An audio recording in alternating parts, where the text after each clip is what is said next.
There are so many iconic characters and partnerships in the world of gaming, but if there are two figures that basically represent video games as a whole, it has to be the legendary Mario and Luigi. Now these two have been around for well over 4 decades, but what exactly is their story? And how did they become the incredible heroes we've all come to know and love? Sit back and relax as we recount the tale of Mario and Luigi, aka the Mario Brothers. The baby Mario brothers began their life like anyone else, by being carried in by a stork. But unlike most people, their career as adventurers would begin just hours after they were brought into the world. You see, Kamek actually intercepted the stork mid-flight and snatched baby Luigi along with the stork, which caused baby Mario to fall and land on Yoshi. Eventually Mario faced off against baby Bowser and defeated him, allowing Mario and Yoshi to free Luigi and the stork. The stork then picked up the brothers and delivered them to the front porch of their parents' home as originally intended. Once the brothers had grown up, Mario met his first girlfriend Pauline. Around the same time, he had managed to secure work as a carpenter and was seemingly working on a construction site in New York City. Soon after this, Donkey Kong, who's now Cranky Kong, kidnapped Pauline and brought her up to the top of the construction site. The Kong then proceeded to taunt Mario, who then made his way up the construction site and rescued Pauline from his clutches. Mario then put Donkey Kong into a cage so as to ensure that nothing like this would ever happen again. However, Donkey Kong Jr. was eventually able to free his father after he managed to finally catch up with Mario.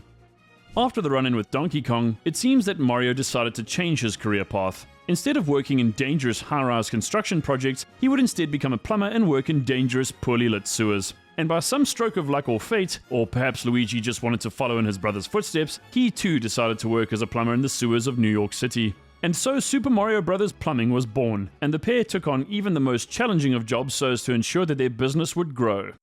One day, while seemingly on a routine plumbing job, Mario and Luigi came across a mysterious pipe. They decided to investigate further and soon found themselves transported to the magical Mushroom Kingdom. The brothers soon learned that Bowser, the king of the Koopas, had found a way to harness dark magic to turn toads into inanimate objects, and that Princess Peach had been kidnapped so that she would be unable to reverse the effects of the spell. Mario and Luigi then embarked on a quest, and after Mario fought against Bowser, he was able to free the beleaguered princess. One night, Mario had a strange dream and soon found himself in a world known as Subcon, the land of dreams. A voice informed him that Wart had kidnapped the citizens of Subcon and that there was a curse upon the world which would fortunately have no effect on Mario or his allies. To help Mario along the way, the voice told him that Wart hated vegetables. Upon waking, Mario told Luigi, Peach and Toad about his dream. After the group decided to head out for a picnic on a mountain, they found a cave which contained a door leading to Subcon. After coming across Wart and remembering what the voice had said, Mario used vegetables to thwart his evil scheme. The Subcons were eternally grateful to Mario and his friends. However, since everything had happened in the world of dreams, Mario later questioned if what had taken place was actually real. Bowser hatched a new scheme and decided to send his 7 children known as the Koopalings to the Mushroom World to cause some serious trouble. The Koopalings then stole the 7 wands from the 7 kings of the 7 lands and turned all of them into animals. Mario and Luigi then embarked on a new mission to defeat the Koopalings and restore order to the world. The brothers were able to defeat all of the Koopalings and save all 7 kings, but after vanquishing the final Koopaling, Ludwig von Koopa, and saving the Pipe King, Mario received a letter from Bowser. The letter informed Mario that Bowser had kidnapped Princess Peach while the brothers had been away and taken her to the Dark Land. The brothers made their way to Bowser's castle where Mario once again fought Bowser and successfully saved Princess Peach. After all their adventures, Mario, Luigi and Peach decided to vacation on Yoshi's Island. After searching for Peach, who had seemingly disappeared, Mario and Luigi found a huge Yoshi egg from which Yoshi hatched and thanked them. Yoshi told them that monstrous turtles had sealed all of his friends inside of eggs. Realizing that Bowser and the Koopalings had returned, the brothers, together with Yoshi, ventured across the land, defeated Bowser and rescued Peach. The Yoshi eggs were also recovered and brought back to Yoshi's Island where they all hatched. Mario then learned that Tatanga had brainwashed the people of Sarasaland and conquered it. To make matters worse, he had kidnapped Daisy and was planning to marry her and make her his queen. Mario then traveled through the 4 kingdoms as quickly as he possibly could and defeated Tatanga. He was consequently able to rescue Daisy and free the people of Sarasaland from Tatanga's evil influence. However, while Mario had been in Sarasaland, Wario had managed to conquer Mario Land and brainwash its citizens. He also scattered the 6 coins of Mario Land. Upon returning, Mario discovered what had happened and immediately set about collecting the coins. He then confronted Wario in his castle and defeated him before taking back his own castle and saving the citizens of Mario Land. After a brief period of peace, Mario got an invitation from Peach to come eat some cake. Upon arriving at Peach's castle, Mario found out that Bowser had trapped Peach and the Toads in some paintings. Mario then entered these paintings and collected the missing Power Stars. Mario saved the Toads and gathered enough Power Stars to gain entry into Bowser's final lair. There he faced off against his old foe once again and beat him. As thanks for saving her, Peach gave Mario a kiss and baked him a cake. The exact whereabouts of Luigi were not known at this point. Mario then went on vacation to Isle Delfino, where he was immediately branded a criminal and accused of vandalizing the island with goop.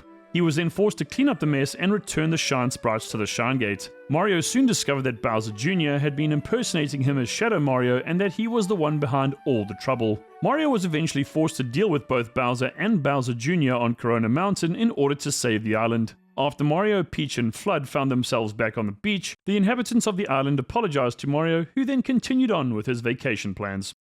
Bowser later returned with another scheme and decided to kidnap Mario and Luigi along with the Toads in Princess Peach's castle. Peach was thus forced to rescue the two brothers and the Toads. With the help of a magic umbrella named Perry that was gifted to Peach by Toadsworth, she headed off to Vibe Island where she rescued Luigi and the Toads. She then went toe-to-toe with Army Hammer Bro and Bowser. Thankfully, she emerged victorious, and Perry managed to free Mario. Peach, Perry, the brothers, and the Toads then returned to the Mushroom Kingdom.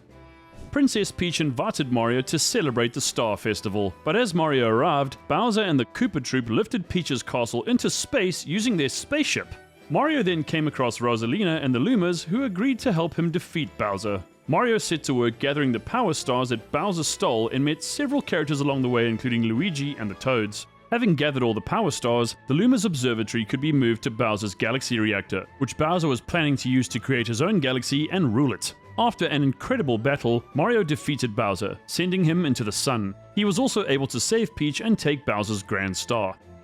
Unfortunately, the Grand Star was what powered the sun, so as a result, a massive black hole opened up and started pulling everything into it. To stop this, the Lumas sacrificed themselves to undo the damage and remake the universe. When the massive explosion hit, Rosalina protected Mario and told him that new baby stars were now being born. Mario then awoke in the Mushroom Kingdom and discovered that everyone had survived the cataclysm, though most of them didn't seem to remember anything at all. Peach once again invited Mario to her castle for cake, but upon arrival, he found out that Bowser had become gigantic and kidnapped Peach, taking her to the center of the universe. Mario then embarked on another mission into space and defeated Bowser in his galaxy generator. Peach, who was in possession of the Grand Star, then landed with Mario on the Garden Planet. The Comet Observatory was then freed from Bowser's fortress, and Mario and Peach returned to the Mushroom Kingdom on Starship Mario. Mario, Luigi, Peach, and Blue Toad came across a slanted clear pipe one night in the Mushroom Kingdom. Mario and Luigi then used their skills as plumbers to fix the pipe, and a panicked green Sprixie princess emerged. The brothers soon learned that Bowser had kidnapped the other Sprixie princesses. To make matters worse, Bowser then appeared and recaptured the green Sprixie princess in a jar. Mario and Luigi then set about rescuing all of the Sprixie princesses, and after they recovered the last one, Bowser kidnapped all of them and fled to an amusement area. Bowser subsequently turned into Meowser, and the group managed to defeat him and free the princesses once and for all. Bowser also became imprisoned in the jar he had used to capture the princesses. And yet again, Bowser kidnapped Princess Peach. However, this time Bowser planned to force Peach to marry him. Mario then faced Bowser in his airship but was knocked off of it with extreme force. Bowser mocked Mario and also destroyed his beloved red cap. Mario soon met a hat ghost named Cappy, who informed him that his sister Tiara had been kidnapped by Bowser as he planned to use her as part of Peach's wedding outfit. Cappy then used what little remained of Mario's cap and transformed into it. The two worked together and managed to defeat the Broodals and made their way to Cascade Kingdom. There they found an old airship known as the Odyssey and used the power moons to get it working so that they could travel to new kingdoms. Bowser then escaped and made his way across the other kingdoms and stole their precious artifacts. Mario and Cappy later faced off against Bowser again. There they learned that Bowser planned to marry Peach not in his kingdom, but on the moon. Mario and Cappy then fought and defeated Robo Brood and made their way to the moon. There Cappy gave Mario a stylish white tuxedo just before they arrived at Bowser and Peach's wedding. Mario fought Bowser and freed Peach, but the platform they were standing on gave way, and they fell into the moon caverns beneath them. Mario was forced to use Cappy to hijack Bowser's body so that he and everyone else could escape the caverns. After landing next to the Odyssey and reuniting Cappy with Tiara, Mario tried to propose to Peach, but Bowser knocked him out of the way and proposed to her himself. The two then fought over the princess, but she refused both of them. Mario was compelled to comfort the heartbroken Bowser, but after being told to board the Odyssey and travel home, only Mario made it to the airship while Bowser remained stranded on the moon. After returning to the Mushroom Kingdom and gathering more power moons, Mario and Cappy faced off against an extremely powerful Bowser in the Moon Kingdom. They were then able to fully power up the Odyssey. Mario and everyone else then took a photo in front of Peach's castle, and Mario received a replacement cap from Cappy. And that's one version of the history of the Mario Brothers. Obviously, there's a lot of debate about canonicity. Technically, the franchise doesn't have any officially recognized canon according to Mario Wiki. In any case, it's virtually impossible to include every single Mario game and spin-off in this timeline, but this encompasses the official mainline releases from Nintendo. And just so you know, Mario and Luigi just returned in Super Mario Wonder, which is now available on the Nintendo Switch.